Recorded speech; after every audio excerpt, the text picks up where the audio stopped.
And I think we're live. Let's see how everything is setting up.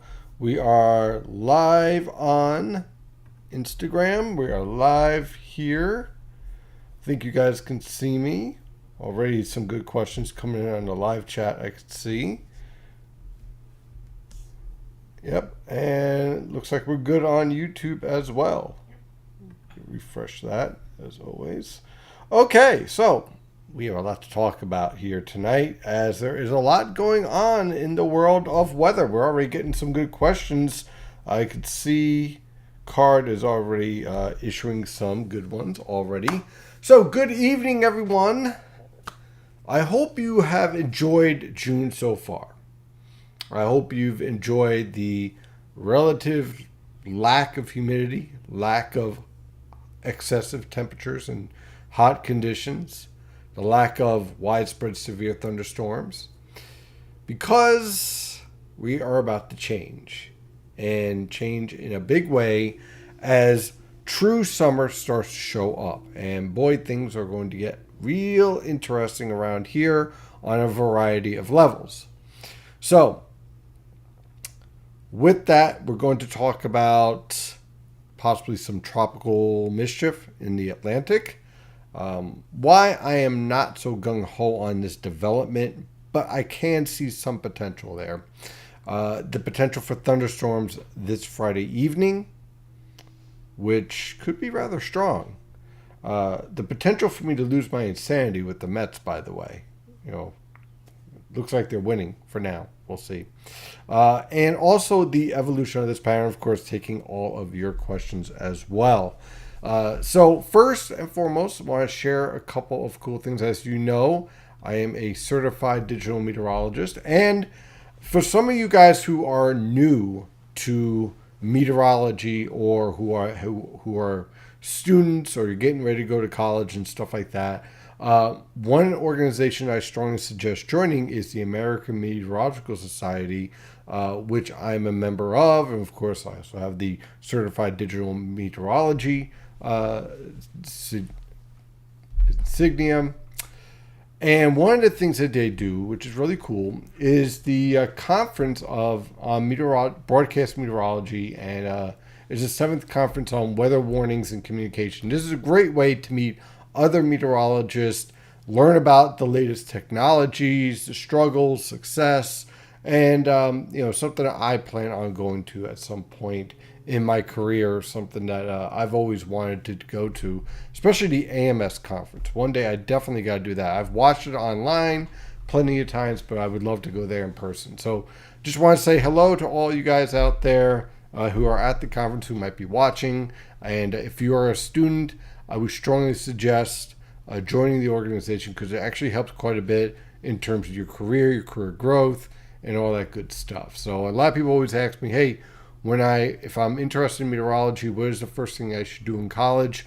Join this organization and find a chapter that is in your college, because at the very least, you got great study buddies. So that's always a good thing. Now, let's talk about our La Nina, which, quite frankly, thus far has been more La Nada, Here's the thing. From the beginning, I've always leaned towards a weak to moderate La Nina based on the data that we had and the evidence that we had. And I'm even starting to move away from the moderate idea at this point. The idea of a strong La Nina, or in some cases, what some people were calling a historic La Nina, never really had any support. And that was a perfect example of a lot of people trying to do a little bit of clickbait to scare people. What is influencing our weather pattern now is the negative PDL influence. I mean, it's literally textbook at 500 millibars, so it's very clear. But what is going on with our La Nina? Well, right now it's struggling to develop. And if we take the opinion of, well, this looks like it's going to be a weak La Nina, then what I'm seeing right now doesn't really surprise me, okay? It's a gradual transition. You don't see any deeply negative sea surface temperatures. When you look at the observations here, clearly you have support for a La Nina to take hold. in the eastern zones. In your central and western zones, so your Nino 3 and 3.4, you got support for a slow transition. And in terms of Nino 4, you don't have any below normal temperatures until you get roughly about 200, 250 meters below the surface. So when I look at this, the signal here is not for strong. It's for a weak east-based La Nina. If you look at the model data, if you want to scroll down there, again, this is all the observations. So when we look at the observations, we say, okay, here is the potential. Remember, in science, there's always potential energy and kinetic energy. So those are two types. One is what is the potential that can be applied to the system. And the kinetic is the actual application onto the system. So in this case, the system is the chaotic atmosphere. And in this case, the potential here is a lot more colder water towards the eastern zones. Nino 1 plus 2, Nino 3. Basically, if you're looking at Hawaii, to the south and east of Hawaii is where you're going to get your coldest temperatures. So if you look at the model guidance, we could scroll down there.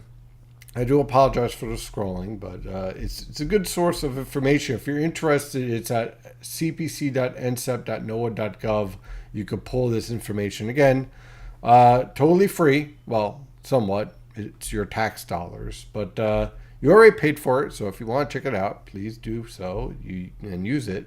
So this is the average model guidance here that we're seeing. And again, your moderate is right about in this borderline here. And you can see a lot of the models are now moving away from that and focusing more on a weak. And you're seeing more and more guidance going towards neutral, a cold neutral. In fact, the European guidance, the climate guidance came out and went neutral. I think that's a little bit pushing it a bit, but I can understand the argument for it. And then this one down here, well, that's a strong outlier. Let's see which one. That is the coal CCSM4 model. And you could take that and throw that in the trash because there is no support that's happening. The CFS, which is kind of like a GFS offshoot, basically is going with a weak La Nina developing. Again, there's a little bit of spread, which you would expect, but that's the average. So what does this all mean in terms of forcing? Well, when you start to get all this starting to evolve here, let me see if I have the model data. I don't. Okay, so that's fine. So here, let me go use this map here. Perfect. Okay, so here's the United States. Here's the Pacific. When you're having all this forcing, where you're having all your cold water more towards South America, what typically happens, what typically takes place, is you start to support an increased potential for convection around the date line and to the southwest of Hawaii. This means that your subtropical jet stream is not going to collapse. This means that you have a little bit more shear in the Atlantic. So that's going to knock down a little bit on your tropical development. It also means that factors like what's going on in the northern Pacific is going to be more important during this warm season months. We're not going to touch the cold season months yet, although I know people are going to ask. But in this scenario, the negative PDO here is what's going to really drive this weather pattern until the tropical forcing actually gains a stronger signal. And the negative PDO signal, this area of colder water here, well, it sets up a trough typically around western North America and a broad trough over eastern North America. They could also lead to a pseudo negative NAO signal where you get an upper level low sitting up right around here because it's trying to balance off the strong western Atlantic ridge. Now, in terms of signals, the forecast really isn't changing all that much from what I've had. Why? This signal right here, you see this right here? When I see this signal set up, this is a strong sign for a very strong Western Atlantic ridge. So when I see this start to set up, you're more likely to see a lot of tropical systems capable of tracking through the Caribbean towards the Gulf of Mexico and unfortunately along the East Coast. So it's something that we definitely have to watch out for. The stronger this ridge builds, the more likely you start to get tropical air masses begin to invade. So we know that based on the data. So what are we seeing here in the model guidance? This signal that's showing up in the operational, this is textbook for a negative PDO influence. Now, when you have this set up, it supports this ridge to build. This might be a little bit too strong, but this whole ridge couplet here that develops has to set up a balance. And so that's why you get this upper level low here and this trough here. So below normal heights to the north and west of this ridge couplet. And what you end up with here is a weather pattern where you can get a lot of tropical air masses building into the northern mid-Atlantic, an occasional isolated thunderstorm, but it's not going to show up very well in your synoptic guidance. So in here, in the operational and in the ensemble guidance, what you end up with is dry conditions showing up in the model guidance. So you'll see like plenty of sunshine in 97, 95. But I'm going to warn you with the potential for a sea breeze front, which is micro scale and mesoscale, with the potential of old outflow boundaries from previous storms, natural moisture gradients. Once that starts to develop, that could easily spark a localized thunderstorm. And my concern in this type of weather pattern, when you're starting to build these 850 millibar temperatures, after this weekend, we get a nice little break this weekend. But as we build these 850 millibar temperatures, we also begin to build the moisture in the atmosphere. So look at that buildup really take shape. This is the precipitable water values. And when you get up to this level here, 2 inches, why am I concerned about that? Well, if you have a hot and humid weather pattern, and most of your thunderstorms are either being driven by very weak cold fronts or mesoscale boundaries, those thunderstorms tend to move very slowly, and they could drop a lot of rain. So in your synoptic models, it looks like nothing is going to be happening those next couple of days. And in many cases, that might very well be the case. But in this type of weather pattern, and this is something that I'm going to be concerned about this entire summer, is you're going to get thunderstorms that pop up and they do not move. And they're able to drop 1, 2, 3, 4 inches of rain without much notice. This is something that is going to have to be forecasted that day. That will probably the best model guidance to use to really pinpoint it is going to be the HRR, which means you got 18 hours or less, most likely really 12 hours, to really explain the potential threat and to try to zero in on where we're going. In the meantime, we're looking at temperatures easily returning back into the upper 80s to mid 90s, a couple of days where we could push into the mid to upper 90s. I'm not ready to buy the idea of 100-degree temperatures. It's possible based on the 850 millibar temperatures here, but I think that some of the 500 millibar heights in this forecast is a little bit too enhanced. And so with that, it tends to over amplify the high temperature potential. So I like the idea of 90s, and trust me, with the humidity, it's going to feel more like the hundreds. But I don't think for now you're going to see widespread 100s. I mean, you could possibly see, especially in like Philadelphia or Newark, if you get that urban heat island effect going, bless you, where you can end up with touching that 100-degree mark. I just don't see it as being widespread and every day yet. Keyword there, yet.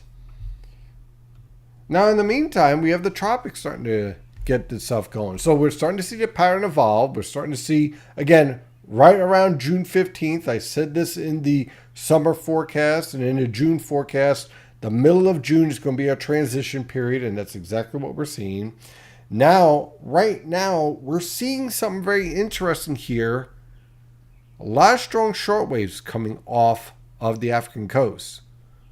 Possibly a strong signal for later on in the season. Why aren't we seeing any activity out here just yet? Well, typically the answer is that the sea surface temperatures have to warm up still, but that's not an issue this year. The issue right now is that we have way too much dry air in here. You can actually see the haze here. That's all the Sahara dust. And the Sahara dust is basically like diamond dust on a baseball field, right? You throw that on, everything dries up. That's essentially what's happening with these tropical systems. They're running into this dusty, dry air, and what was once a robust, very powerful wave basically collapses. But you can see the signs here of a weak circulation. So it catches my eye because this dust is not going to last all summer. It's already starting to lose its support, especially as the Western Atlantic Ridge becomes established. So with that being the case, this is all going to disappear. And these waves, which currently don't have the strongest circulation, the strongest support right now, is going to lead to collapsing as we move forward. But a lot of focus is going on right now around Florida. Now, we have a little weak tropical wave and disturbance that is basically bombing southern Florida with very heavy rainfall. There's state of emergency going on down towards southern Florida with very heavy, impressive rainfall, unfortunately. And that extends back to this trough here, this weak cold front. Now, I said at the start of hurricane season that in June, you're most likely to get development off of these weak boundaries, okay? You get them kind of festering out there, you get enough lifting, and then you get a short wave or two to interact. There is our short wave. And the idea here is that this short wave is going to come off of the coast and interact with that boundary, and the low pressure system at the surface is going to be feeding off of the very warm waters off the southeast coast, especially the Gulf Stream. This does not look like a pure tropical system, but it does have characteristics. And we know that based on the signals here we're seeing at 850 millibars. See this feature right here? Let me see if I can zoom in. You see that signal right there? When we're looking at the model guidance and trying to figure out, hey, what type of structure are we dealing with here? This is one of the signals you can use to really look to see if we have some potential here. And yeah, there is some sign here when you have this bullseye setting up and this type of structure of a warm core low pressure system developing at 850 millibars. I just don't think it's going to be all that deep based on the fact that it's interacting at the same time with an upper level shortwave, an upper level disturbance. So the upper level disturbance is more cold core. The low level disturbance is more warm core. So you end up with basically this subtropical low pressure system trying to fester off the southeast coast. That could pick up a name. It could be our first named storm. The cold front that moves through on Friday is basically going to kick this right out into the Atlantic. So there's no concern for the mid-Atlantic coast or even the southeast coast at this time. But even with that interaction, take a look at the 850 millibar winds. You see how this opens up real fast? Especially on the north side. You see that signal? That tells me this transitions to cold core pretty quickly.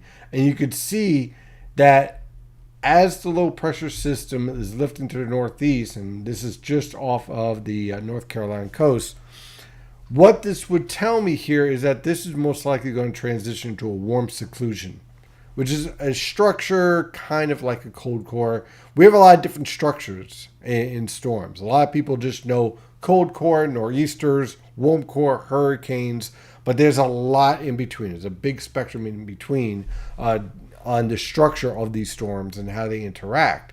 In fact, even in the winter, you can end up with this type of structure signal showing up with a warm core seclusion at the center of the low, which can enhance precipitation and leads to some of our more impressive winter storms.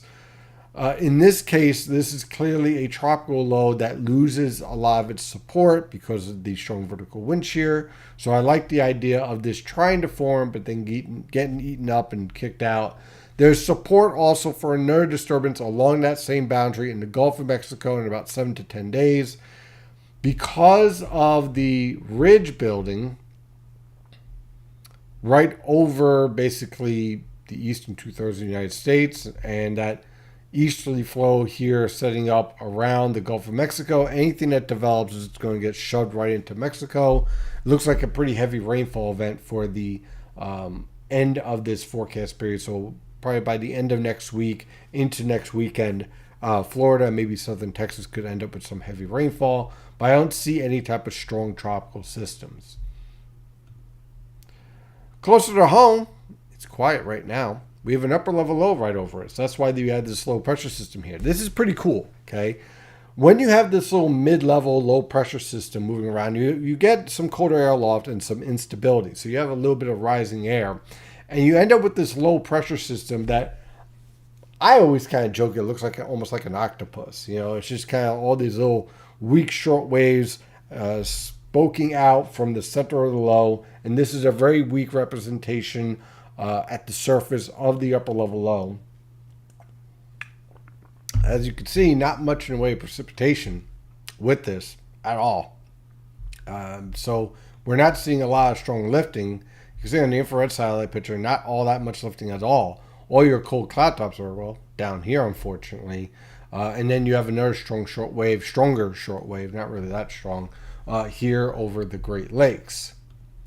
On the water vapor satellite picture, you can see that feature very nicely is getting ready to exit. It's going to lead to some subsidence overnight, thus the dry air and dry conditions. This setup here is going to get us to a point where we warm up for tomorrow and for Friday. Kind of a preview to next week with temperatures in the 80s and eventually 90s. This feature here is going to be reaching us by Friday, and it's not all that strong, but it does feature some components here that could lead to some stronger thunderstorms, and let me show you why. So this short wave comes diving in, right?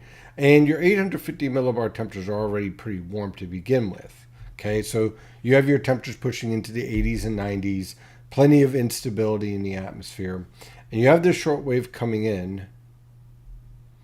First of all, I'm not seeing much in the way of vertical wind shear and certainly not a strong 850 millibar jet, but I do have a lot of moisture.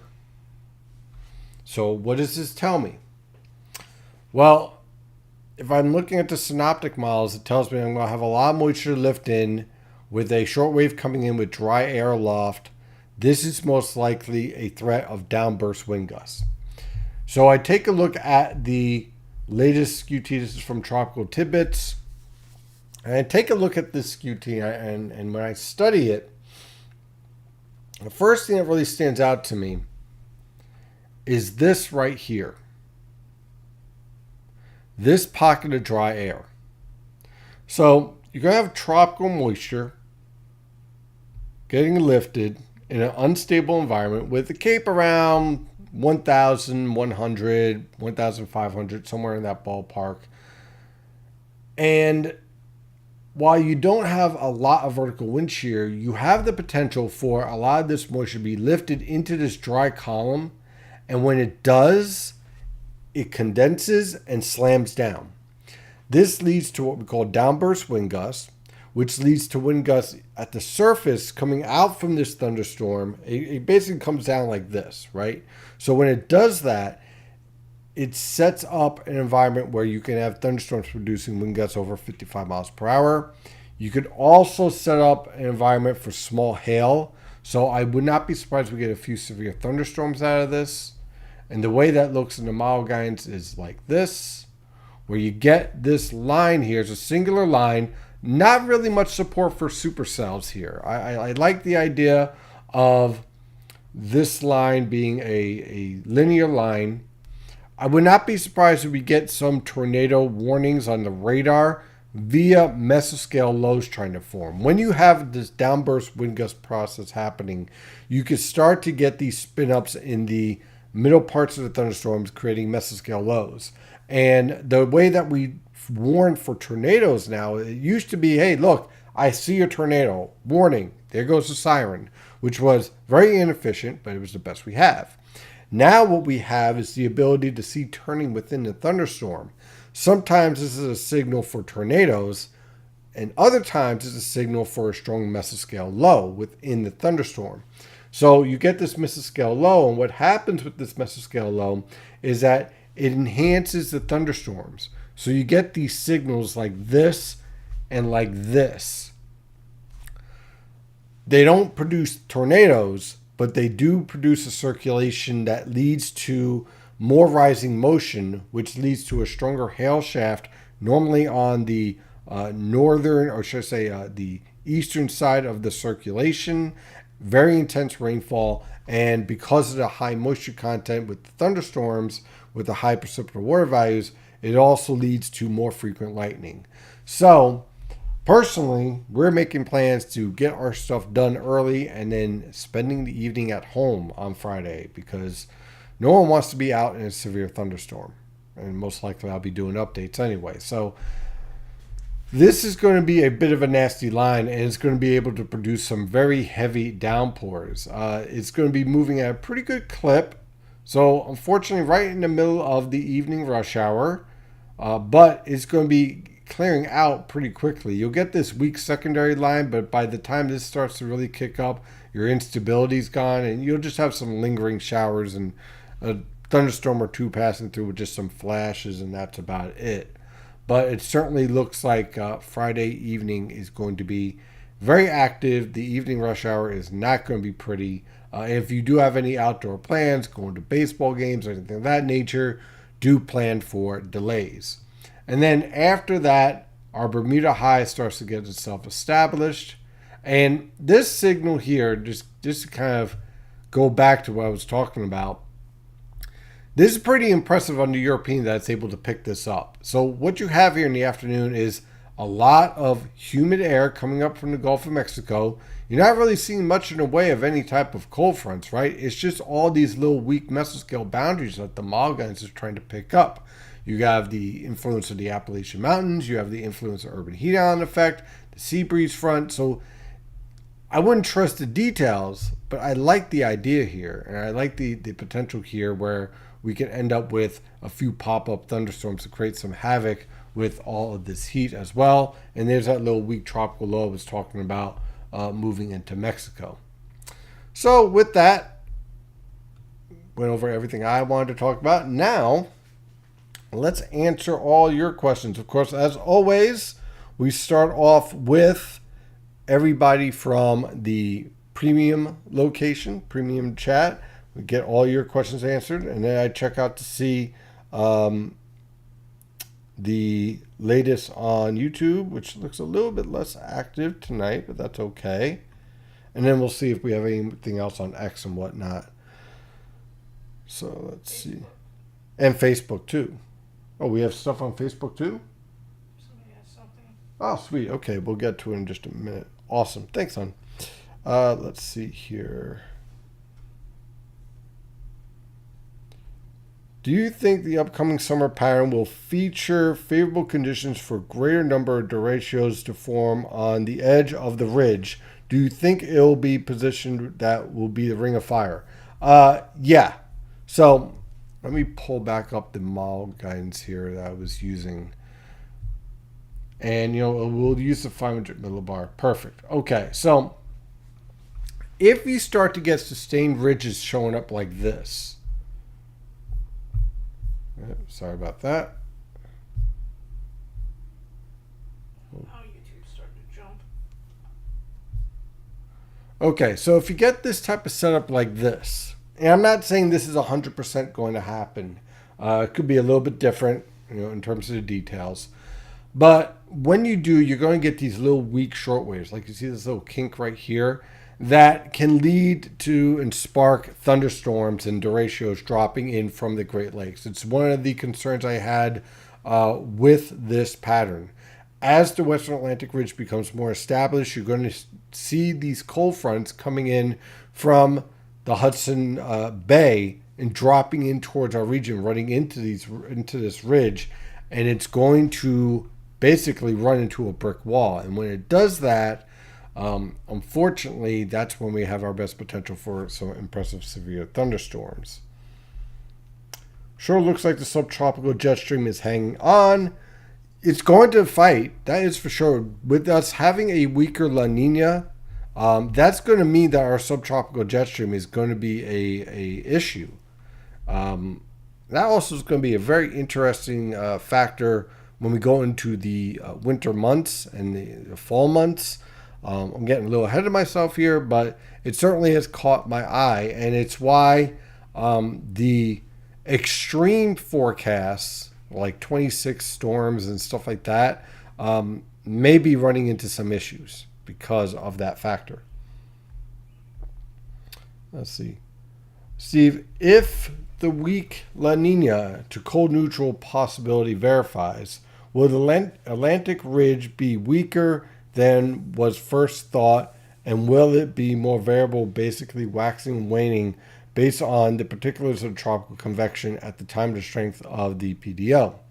Because of the nature of the PDO and the nature of the sea surface temperatures, I like where we're at with the Western Atlantic Ridge being strong. The sea surface temperatures I'm seeing in the Atlantic alone is going to support a robust Western Atlantic Ridge. Would it have developed as strong in an El Nino? Yes, but it would have been displaced further out in the Atlantic. In this scenario, because you have a very weak La Nina signal taking hold and more of a negative PDO signal right now, your Western Atlantic Ridge is able to expand and grow. And one of the things that happens in the summer, because you don't have a lot of forcing mechanisms in terms of the climatological evolution of the pattern, what you end up having is that once something's established, it's very difficult to get rid of. So in this case, it's already being established in June. It's going to be a real pain to break down in July and August because we don't have any strong forcing mechanisms to change that pattern.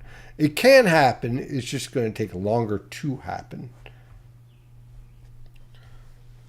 Outdoor photo shoot Friday evening from 6 to 8. Not a good time. Do it on Saturday. You'll thank me. Less humidity, sunny skies, maybe a nice sunset, but I wouldn't do it on Friday. Northern Hemisphere cold air from the surface 850 millibars, pretty much gone. Well, yeah, I mean, it's summer, so hot. We're moving towards the peak of sunlight, so yeah, the cold air is pretty much gone. See space weather tracking the northern hemisphere nocturnal clouds, and that they are more than expected given the solar activity. Wonder how much of that is related to the water vapor. That is actually something that's being studied. That one of the theories is because of the above normal water vapor in the stratosphere. That is certainly a factor that's being discussed. For Friday, is the biggest threat hail and straight line winds, or is there any tornadic potential? The one thing I've learned over the past 5 years is never to rule out completely a tornado, but this looks like more like a straight line wind type of threat. If a northern Atlantic upper level low develops, will that push the backdoor cold front, and if so, they hit the New York City metro? No, because the polar jet stream during this time of year is displaced further to the north. So you get this negative NAO signal, but it more acts like an enhancement of the Western Atlantic Ridge in this setup. What typically happens in this scenario is that you have the ability for more cold fronts to be real pain in the neck around Maine and around Boston, but they don't actually reach the northern mid-Atlantic, at least not consecutively. Can you have a rogue one set up? Absolutely. One thing that is a concern is that if that upper level low that is setting around Greenland drops a little bit further south towards the Canadian Maritimes, it can act like a block and drive tropical systems more towards the east coast and into the coastal plain. So that's something that we're going to have to watch as storms develop. So mid-90s for next week with high humidity instead of 100, then repeat through the summer. Yeah, pretty much. This is going to be the summer where you're going to be, sweating a lot. I've been saying it. I've been warning it. I've been dreading it. It's happening. Let's see here.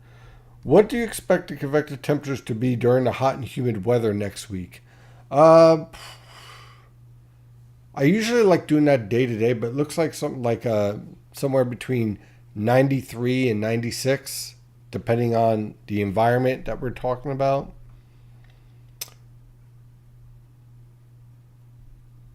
Let's see. Early winter quick forecast. Come on. Positive on latest La Nina data? I'll put it to you like this. For you snow lovers out there, okay, who when they heard La Nina just kind of said, see you in 2 years, a weak La Nina is very good signal for you. A neutral, cold neutral environment is probably the best news that you could possibly get in this environment. That doesn't even touch on high latitude block and all that other stuff. But if you are looking for the best case scenario with the La Nina factor in the forecast, the weaker the better for you. Let's see what we got on YouTube. We'll answer the best one. We already did this QT. We answered the summer. When is the most severe weather month? Ooh, that's a good one. Well, all right. I'm going to get caught no matter how I answer this. Throughout the summer, there's going to be potential for severe weather. Okay, and could be some numerous storms with that. The best severe weather potential around here would probably be late August and September. I'll tell you why. You're going to have your hot and humid weather patterns established, but by that time, you're starting to change more into that fall weather pattern, which means your cold fronts get stronger and they're able to drive through the cold fronts. And when that happens, your polar jet stream starts to become more involved as well, which increases the potential for vertical wind shear. So you have your moisture, you have your heat, you have your instability, and now you're adding in a stronger polar air mass because you're in late August and early September, and that is when you can really get your dynamic storms. So I'd point to that, especially in this type of weather pattern. Best chance to hit 100 degrees. Usually that best potential is in July and August.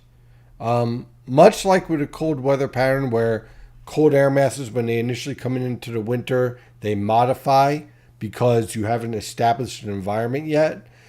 In the summer, they also modify, but in a different way. They're not able to become as robust. Now, if we get into June and we start June where we're in the 90s and our low temperatures keep on getting warmer in the 60s and then lower 70s and then mid 70s, eventually you're going to be able to push that potential for 100 degree temperatures much faster because you're starting at a higher base.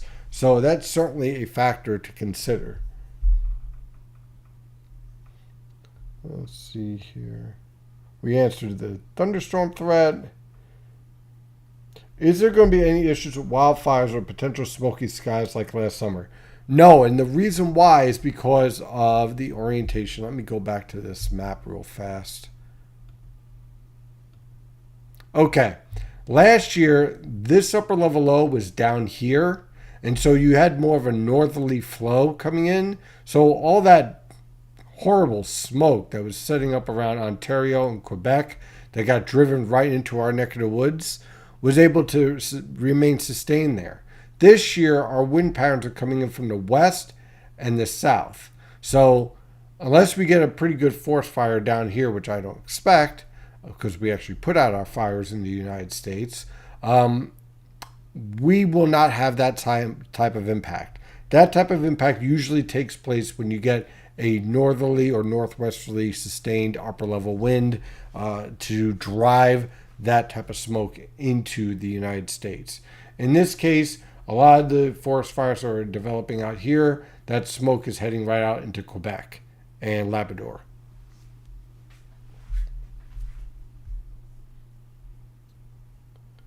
How much instability? It looks like a cape between 1,000 and 1,500, depending if we get enough warming out ahead of this cold front. Of course, timing when it comes to cold front can change, so we'll be keeping an eye on that. The later the cold front passage starts, the higher the cape values, but then the faster you can get the instability to collapse as well. So I think the best potential for these thunderstorms to be to reach severe levels is going to be in the Poconos, the Catskills, northwestern New Jersey, northwestern Connecticut.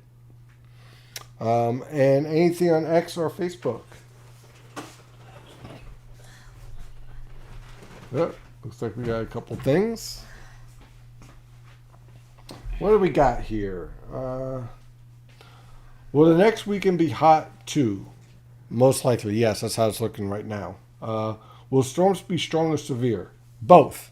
They'll be both. They'll have some strong storms and a few isolated severe storms. But anything on Facebook? This is Facebook. Oh, that is Facebook. Anything on X? No, there was nothing. Nothing on X. Okay. So, Last I checked, no.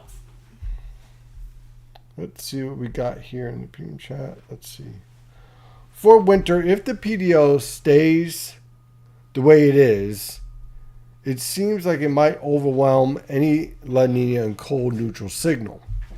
Okay, and that is a good question. Let me figure out how to answer this. Okay.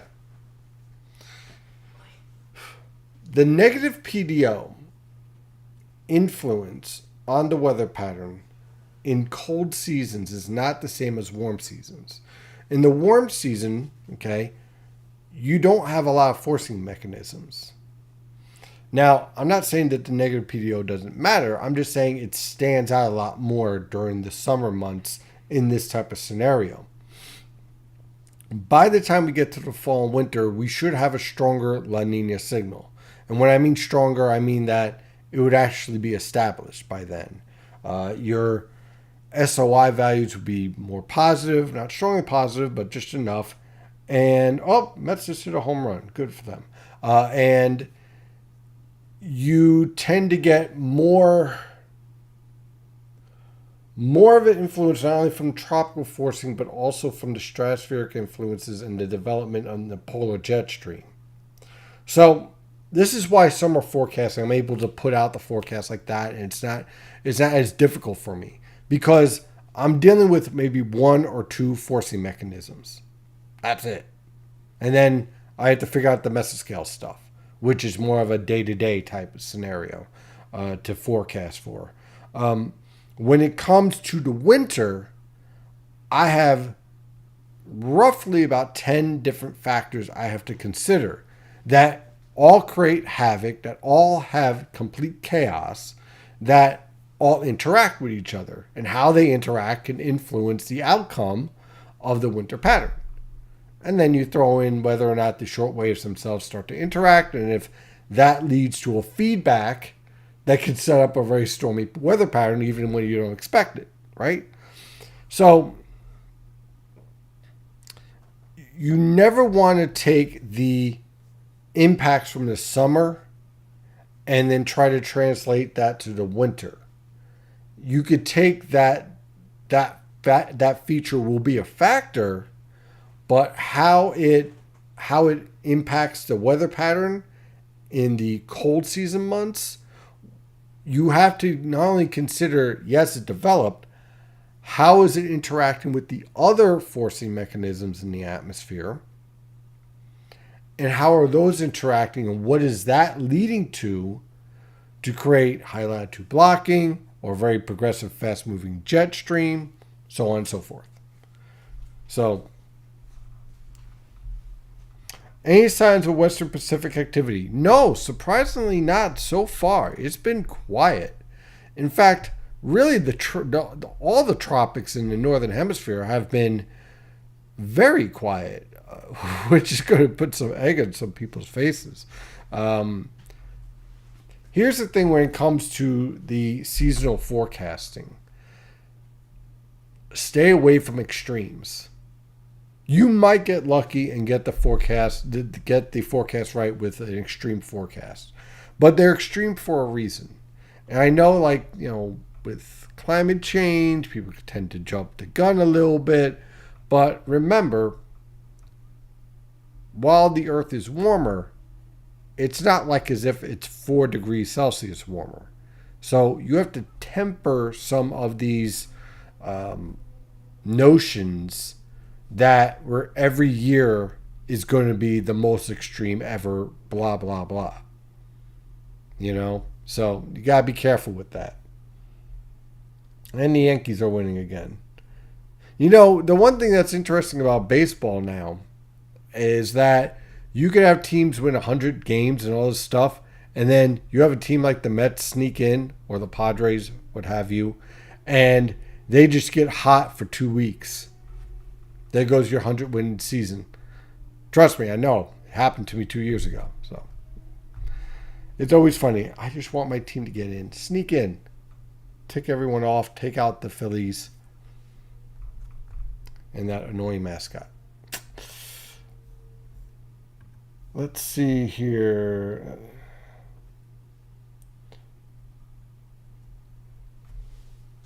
Oh, the two summers are not. I got a question on YouTube about the two summers. They're not comparable. One's an El Nino type pattern. This is a La Nina type pattern. You're getting two different types of environments. I wouldn't make the comparison between the two. All the forcing mechanisms are completely different. In terms of the tropics, the only thing that's the same is the warm Atlantic. This year, it's even warmer. To kind of give you an idea, the sea surface temperatures in the Atlantic right now is what I would expect in late July, early August, which is why it's catching a lot of people's attention, because that's a warm. That's bathtub warm. What could go wrong in this summer? That's broad. Many things. Many things can go wrong. Let's see here. In terms of this pattern not verifying, God. Only thing I could think of is maybe the ridge. Well, no. I mean, once I get this established in under 10 days, this ridge over the Ohio River Valley, game over. That's it. It locks in. And that's with a very weak La Nina signal. So my big concern is that you get these tropical systems that start to organize and heading towards the Gulf, and then we keep on getting this remnant rainfall. So that is a big concern I have right now, is not direct hits. Everyone always thinks of Sandy. Sandy is obviously something that everyone always talks about. But for me, what I am worried about is I get a low pressure system come into the Gulf of Mexico, makes landfall, and all that remnant moisture runs up along a cold front with deep tropical moisture and waves of rainfall that starts to drop 2 to 4 inches per, and we start to get a string of these storms. That's not good for us. That could lead to a lot of flooding. So that's something that is a concern of mine.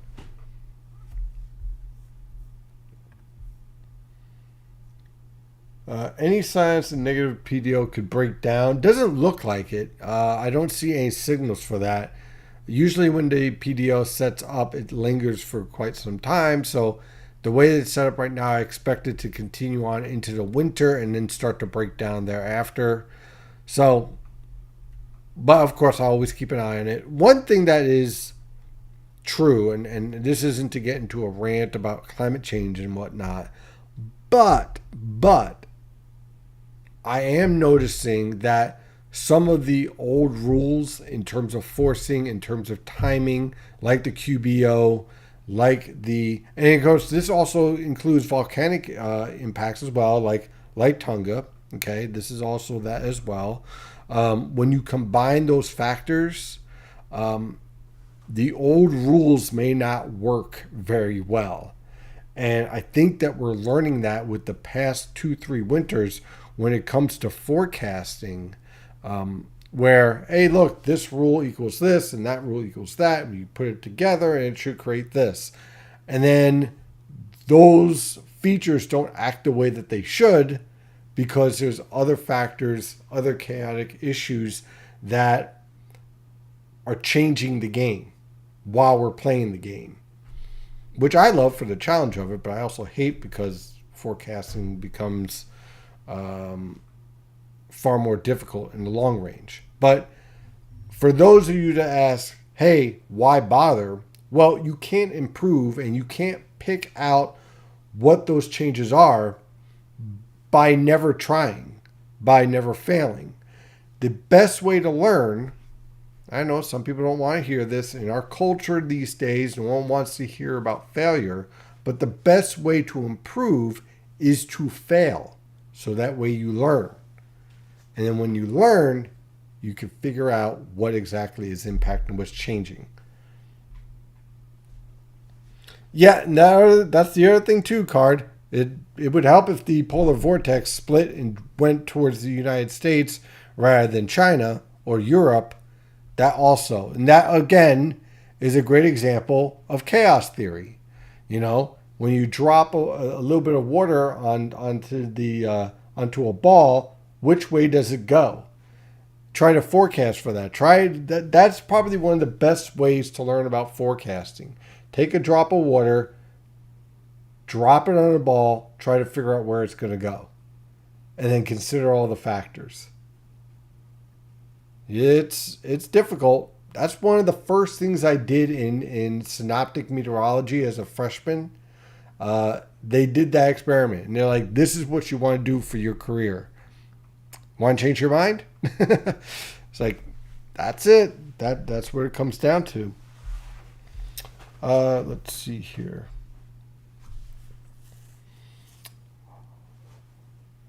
I wouldn't rule it. Are we going to get flooding rains? I wouldn't guarantee it, but I'd prepare for it. I'm not guaranteeing anything in terms of that because a lot of that is going to be driven by localized thunderstorms and mesoscale storms and then whatever happens with tropical systems. But I would definitely be prepared. I know I'm already prepared for that. Do we have any other questions on X or anywhere else?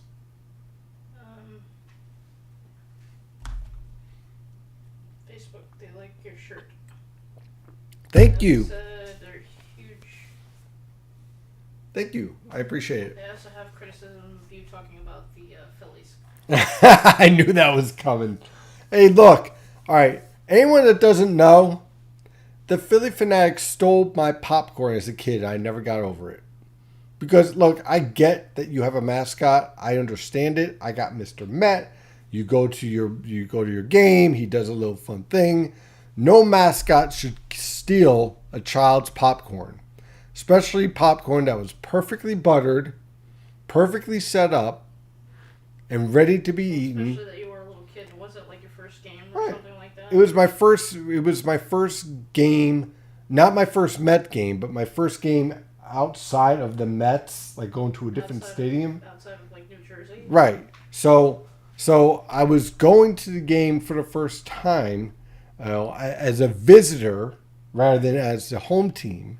And I did not think, like I was told, like, hey, look, Steven, like you can cheer for your team, but just don't be too crazy because some people, they get very emotional. I did not think a giant monster would come in and steal my popcorn, though, and knock it out of my hands. So I'm sorry. I got nothing against the Phillies themselves. They look like an amazing team, but your mascot is evil. That's all I'm saying. It's a pretty terrible thing to do to a kid. Yes. So I have my reasons. You know, and the one thing I noticed, it's very rare for the Mets and the Phillies to be good at the same time. Either the Phillies are really good and the Mets are really bad, or the Mets are really good and the Phillies are really bad. they're never like this good at the same time. So, it's maybe it's the Phillies' years this year. Who knows? All right, I think we answered. There's a flooding question on YouTube. Yeah, I got that one. Okay. I think we got everything in. It's 5 minutes to 9, so I think that's perfect. So, aside from my Philly rant, and look, like I said, you guys have an amazing team. There's no reason to be upset. As a Met fan, I could be a little upset about your mascot, but God bless your team. They look like they're going to just be steamrolling everybody. But for tonight, I think that's it for tonight. Thank you again, as always, for the outstanding questions, the amazing questions that you guys asked. Again, I have to say the quality of questions continues to improve and impress me every week. So I really want to thank you because it challenges me to be better and to really think out the answers that you guys are looking for. So I really appreciate it. And as always, stay safe out there.